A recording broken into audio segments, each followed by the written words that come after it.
Alright, and welcome to English. This is all the things that is in the exam booklet.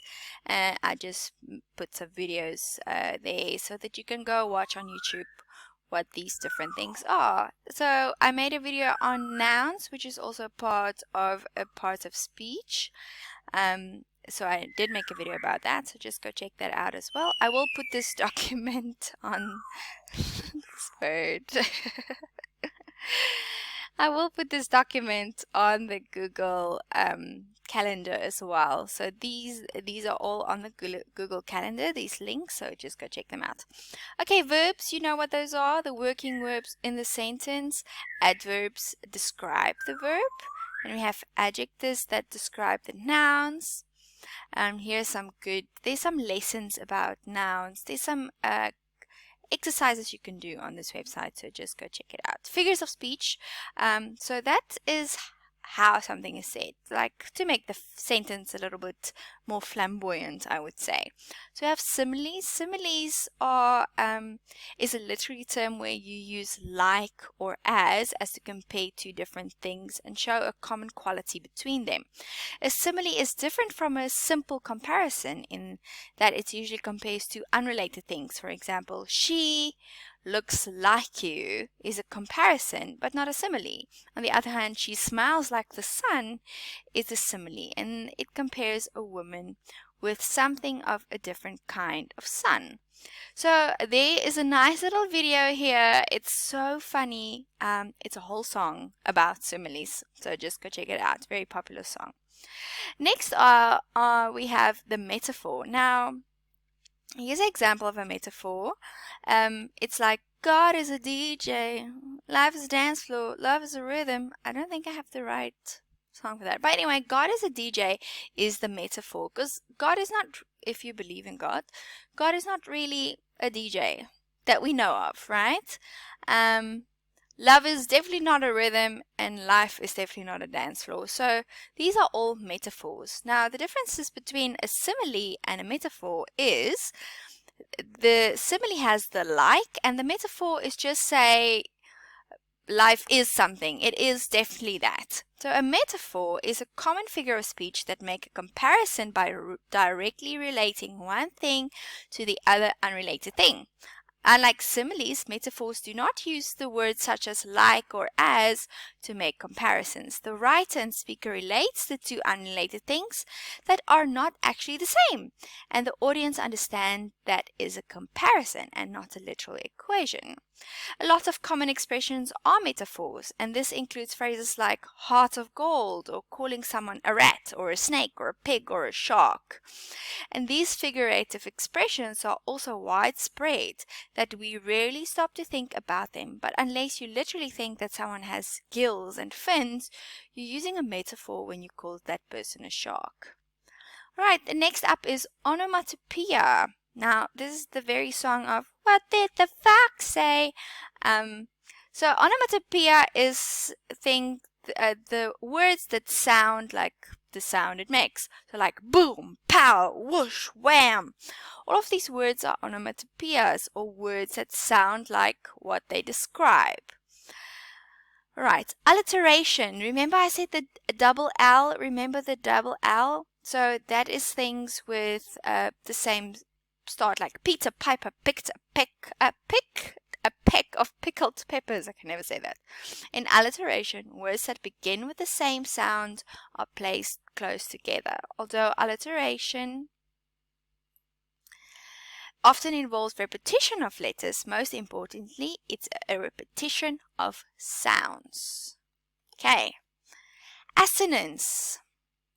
Assonance is something like fire at the private eye, hired to pry on my business.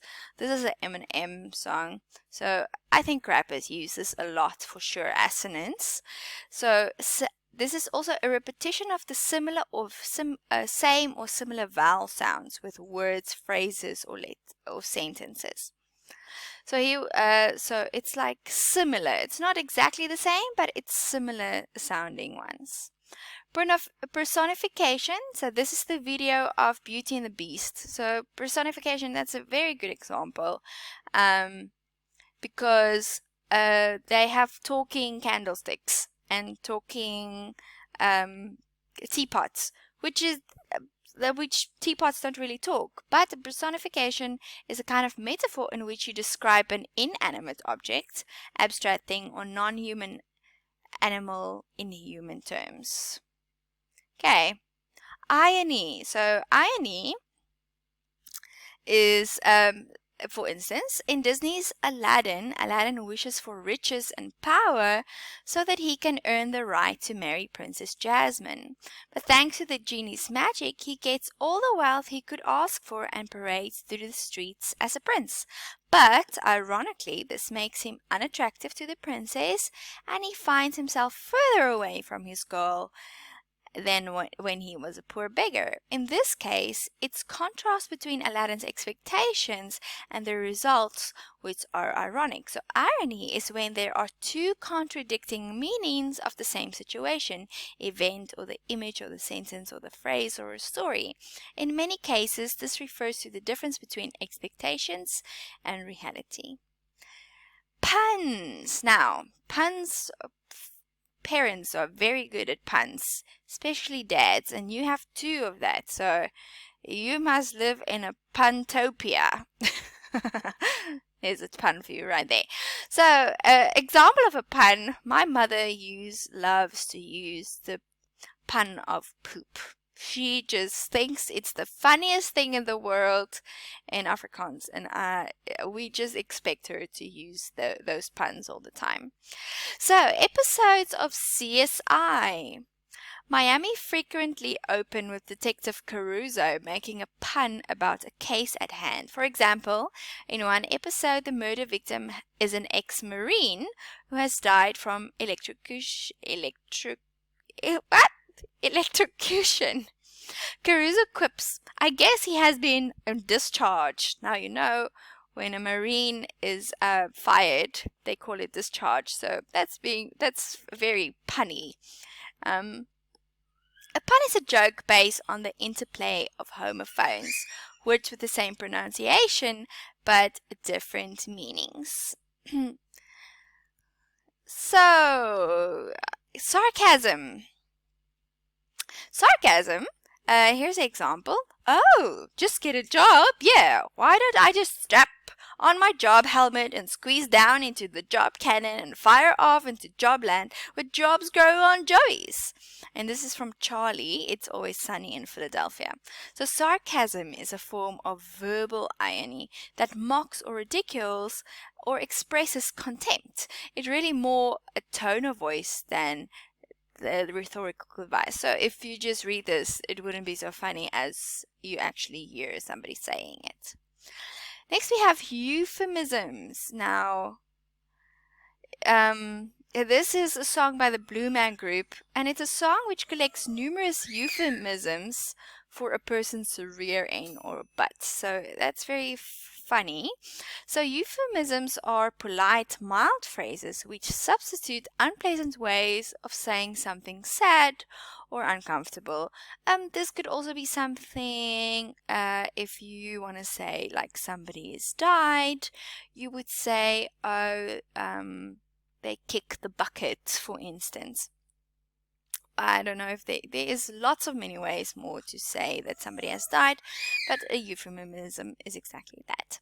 Next up, we have a hyperbole. Now, a hyperbole is exaggeration of any kind. So, Apple advertising used this one. "The new iPhone is bigger than bigger." So, and that's definitely a hyperbole because there's really nothing bigger than bigger, but they made it bigger than it sounds. So it's a figure of speech in which an author or speaker purposely and obviously exaggerates to an extreme. Ambiguity. Ambiguity? Here's an example. "Miners refuse to work after death." And this was a newspaper headline. I don't know when, but it was. So ambiguity is an idea or a situation that can be understood in more than one way. So this could mean miners refuse to work after death. So what it actually wanted to say was there was a death at the mine and then the miners didn't want to work. But you could literally read this as they refused to work after they themselves died. So this death can be two different things, mean two different ambiguity. So things that can be understood in more than one way. What is a rhetorical question? You remember we said that this was something like in South Africa we say, how are you? But we don't actually want to know how that person is. That's a rhetorical question. But they also say, this is a good example, if vegetarians eat vegetables, then what do humanitarians eat? Well, implying that humanitarians can eat humans. But the rhetorical question is not asked in order to receive an actual answer, but to make a point. And this is very important. So you can follow this link to find some flashcards and quizzes on the above things, which are very fun. And this comes from the website Literary Terms. This website is the best. It's so cool. Next up, we have dictionary study. And you can follow all these links that I posted here on what dictionary study is. Let's do that. Okay, apostrophes. What are the use for apostrophes? There's a nice video on it. Semicolons, how to use semicolons, how to use colons, how to use commas, how to use hyphens, parentheses. There's not a YouTube video for that. But there is a slideshow. So go check the slideshow out on this website. It's very cool. This is also a slideshow. Very cool to go check that out. This is also a slideshow. There wasn't the YouTube for that. YouTube video on register. This is from a different website, but it's still cool. It explains very nice. Synonyms and antonyms. I think this is also a different website, but it explains very well. Prefixes and suffixes. This is a whole song about prefixes and suffixes. You wouldn't believe that it exists. And that's it for this video. I mean, really, just go check out all these links and I think you would be ready for this exam. And then when I get to you on Saturday, I would have been at your house by now. By this time, we would have done your prescribed poem and book. So we have to write a 200-word thing for that. So we'll work on that. All right. Please watch all these videos. Very important. Okay. Bye.